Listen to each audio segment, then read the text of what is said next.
എല്ലാവർക്കും സുഖമല്ലേ? മലയാളം പരീക്ഷയ്ക്ക് ഫുൾ മാർക്ക് വാങ്ങിക്കാൻ തയ്യാറെടുത്തോ? അപ്പോൾ ഇതുവരെ മലയാളത്തിനെക്കുറിച്ച് കൂടുതൽ താല്പര്യമൊന്നും പറയാത്തവർക്ക് മലയാളം വളരെ ഇഷ്ടമായും നമ്മൾ ക്ലാസ് ശ്രദ്ധിക്കുക. ഓക്കെ, അപ്പോൾ കഴിഞ്ഞ പാഠഭാഗത്ത് നമ്മൾ പറഞ്ഞ എന്താ, അതായത് കവി പറയുന്നു ഞാൻ പുള്ളുവനാണെന്ന് പറയുന്നു, കുറേ കാര്യങ്ങൾ നമ്മൾ നോക്കി അല്ലേ. എന്താണ് എൻ്റെ ഡ്യൂട്ടി, അധ്വാനിക്കുന്ന ജനവിഭാഗത്തിൻ്റെ കൂടെയാണ് ഞാൻ എന്നൊക്കെ പറയുന്നു.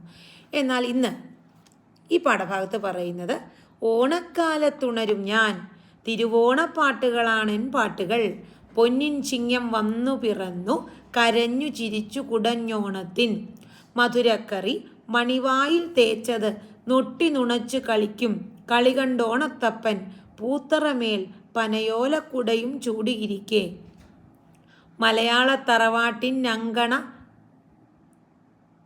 വെൺമണലിങ്കലിരിപ്പൂ ഞാനൻ, കയ്യിൽ ചാഞ്ഞു കിടപ്പൂ കൊഞ്ചലോടൻ പ്രിയമകളാം വീണപ്പെണ്ണും. മക്കളെ എന്താ പറയുന്നതെന്നറിയോ? ഓണക്കാലത്തുണരും ഞാൻ ഓണക്കാലത്തുണരും. ആര് പറയുന്നു? ഈ ഓണപ്പാട്ടുകൾ ഒക്കെ എന്താണ് കവി പറയുകയാണ്. അതായത് ഈ ഓണപ്പാട്ടൊക്കെ ഉണരുന്നത് ഓണക്കാലത്താണ്.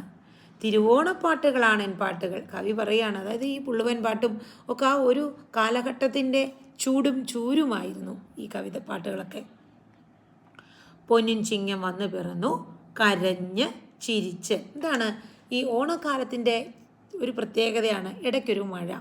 അത് നമ്മുടെ പ്രകൃതിയുടെ ചിരിയായിട്ടും, ഓണക്കാലത്തെ ഒരു പ്രത്യേകതയാണ് മഴ ഇടയ്ക്കിടയ്ക്ക്, അതൊരു കരച്ചിലായിട്ടുമൊക്കെ നമുക്ക് സങ്കല്പിക്കാം. ഓക്കെ, അപ്പോൾ എന്താണ്, പൊന്നിൻ ചിങ്ങമാസം വന്നു പിറന്നു കരഞ്ഞ് ചിരിച്ച് കുടഞ്ഞോണത്തിൻ മധുരക്കറി മണിവായിൽ തേച്ചത് നൊട്ടി നുണച്ചു കളിക്കും. അതായത് ഓണസദ്യയൊക്കെ ഉണ്ട്, നല്ല മധുരക്കറിയൊക്കെ കഴിച്ച് ഓണക്കളിയൊക്കെ കളിച്ച് ഇരിക്കുമ്പോൾ ഓണത്തപ്പൻ എവിടെ ഇരിക്കും? ഓണത്തപ്പൻ കളി കണ്ടോണത്തപ്പൻ പൂത്തറമേൽ പനയോലക്കുടയും ചൂടിയിരിക്കും. ഇപ്പം ഓണത്തപ്പൻ എവിടെയാണ് ഇരിക്കുന്നത്?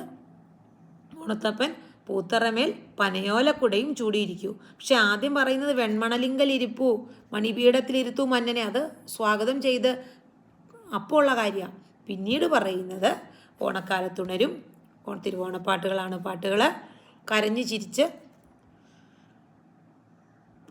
ചിരിച്ച് കുടഞ്ഞോണത്തിൻ മധുരക്കറി മണിവായിൽ തേച്ചത് നൊട്ടി നുണച്ച് ഓണസദ്യയൊക്കെ ഉണ്ട്. ഓണക്കാലത്തിൻ്റെ പ്രത്യേകതകളെക്കുറിച്ചാണ് പറയുന്നത്. അതുപോലെ ഓണത്തപ്പൻ പൂത്തറമേല് പനയോലക്കുടയും ചൂടിയിരിക്കെ മലയാളത്തറവാടിൻ്റെ അങ്കണത്തിൽ എവിടെ ഇരിക്കൂ? വെൺമണലിൽ ഞാനിരിപ്പൂ എന്ന് കവി പറയുന്നു. മക്കളെ മാറിപ്പോവരുത്. മണിപീഠത്തിലിരുത്തേണ്ടത് ഓണത്തപ്പനെയും മലയാളത്തറവാടിൻ്റെ അങ്കണത്തിൽ വെൺമണലിലിരിക്കുന്നത് കവിയുമാണ്. അങ്ങോട്ടും ഇങ്ങോട്ടും മാറരുതേ. ഓണത്തപ്പൻ പൂത്തറമേൽ പനയോലക്കുടയും ചൂടിയിരിക്കുമ്പോൾ ഇത് ആര്? കവി. വെൺമണലി മലയാളത്തറവാട്ടിൻ അങ്കണ വെൺമണലിങ്കലിരിപ്പൂ. അങ്കണം, ചത്വരം അതൊക്കെ പറയുന്നത് മുറ്റത്തെയാണ്. അപ്പോൾ കയ്യിൽ എന്ത് എപ്പോഴും ഉണ്ടാവും? എൻ്റെ കയ്യിൽ ചാഞ്ഞു കിടപ്പൂ കൊഞ്ചലോടൻ പ്രിയമകളാം വീണപ്പെണ്ണും. അതായത് കവിയുടെ കയ്യിൽ എപ്പോഴും ഉള്ളത് സന്തത സഹചാരിയായിട്ട് വീണയും ഉണ്ടാകും. വീണ എന്ന വാദ്യോപകരണം. എന്നിട്ട് പറയാണ്, പഴമയിലിഴയും പല്ലുകൊഴിഞ്ഞൊരു പാട്ടാമിന്ന് പഴിക്കാമിന്ന് പരിഷ്കാരത്തിൻ തിണ്ണയിലുള്ളവർ. എന്തെന്ന് പറയുന്നത് നോക്കിയേ. പഴമയിലിഴയും പല്ലുകൊഴിഞ്ഞൊരു പാട്ടാമിന്ന് പഴിക്കാമിന്നൊരു പാട്ടാണെന്ന് പഴിക്കാം. ആര്? പരിഷ്കാരത്തിൻ തിണ്ണയിലുള്ളവർ. അപ്പം ഈ പറഞ്ഞതിൻ്റെയൊക്കെ ഉത്തരം അതിൽ വന്നു. എന്താണ്? ഈ ഓണപ്പാട്ടുകളെ പുതിയ തലമുറ എന്ത് പറഞ്ഞ് കളിയാക്കും? പഴയ പാട്ടാണെന്നും അതുപോലെ പല്ലു കൊഴിഞ്ഞ പാട്ടാണെന്നും വളരെ പഴയതാണ് ഈ ഓണപ്പാട്ടുകൾ എന്നൊക്കെ പറയും. എങ്ങനെയുള്ളവർ? പരിഷ്കാരികളായിട്ടുള്ള ആധുനിക തലമുറ. ആധുനിക തലമുറയിൽ എല്ലാവരും ഇല്ല. അപ്പം പരിഷ്കാരികൾ എപ്പോഴും പറയുന്നത് എന്താണ്?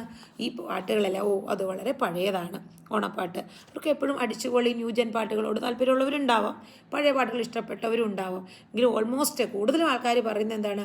ഓണപ്പാട്ട് അതൊക്കെ പഴയതാണ്. അതായത് അങ്ങനെ പറഞ്ഞ് കളിയാക്കും ഒരു വിഭാഗം, എല്ലാവരും ഇല്ല. ഇനി അത് മാത്രമല്ല, എന്ത് പറയുന്നറിയാമോ? എന്താണ്? പഴമോടരിയും പപ്പടവും തന്നാവതു വേഗം അയക്കാൻ നോക്കും.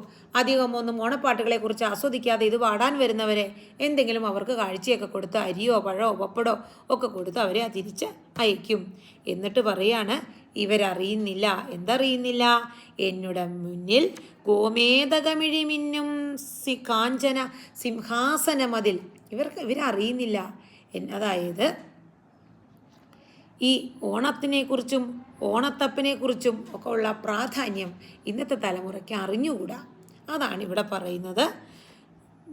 ഗോമേതകമിഴി മിന്നുന്ന രത്നങ്ങൾ പതിച്ച കാഞ്ചന സിംഹാസനം, സ്വർണ്ണ സിംഹാസനത്തിലിരിക്കുന്നത്, മുത്തുക്കുടയും ചൂടിയിരിക്കുന്നത് മൂവുല കാണ്ട മഹാബലി മന്നൻ. അതായത് പരിഷ്കാരത്തിന് തിണ്ണയിലുള്ളവർ പഴമയിലിഴയും പല്ലുകൊഴിഞ്ഞൊരു പട്ടാമിന്ന് പഴിക്കും. പക്ഷെ അവരറിയുന്നില്ല ഈ ഓണത്തിൻ്റെയും ഓണത്തപ്പൻ്റെയും ഒന്നും പ്രാധാന്യം.